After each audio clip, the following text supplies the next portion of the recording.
I'm here along Bayou Buff in northern Lafourche Parish, where people saw around 8 inches of water get into their homes during Hurricane Francine. And many of these folks are still rebuilding from Hurricane Ida 3 years ago.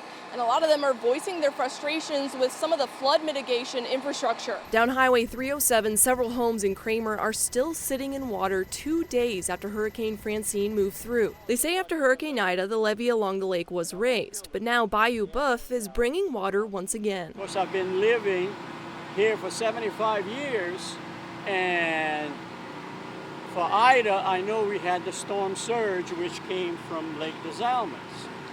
But before that, the water really wouldn't get this far. One family is ripping out floors again and is asking why things aren't changing. Clint Zarang says that his mother doesn't want to leave their generational home, even though she is tired of the damage. She's frustrated, yeah.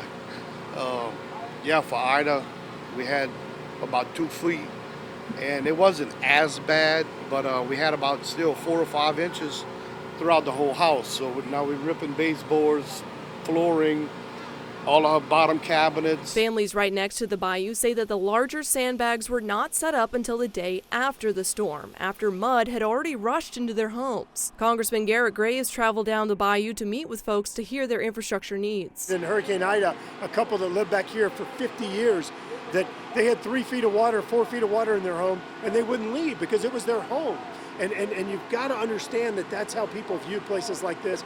We've got to make investments, and I don't think it's going to take $1 billion to fix this. He says the major investments in levees and flood control did work in other areas and saved billions in damages. But each storm reveals the weaknesses that have to be addressed. Congressman Graves tells me that he's going to now go on and speak to some of these officials that deal with the levees and the waterways here to see what can be done to make sure this doesn't happen again.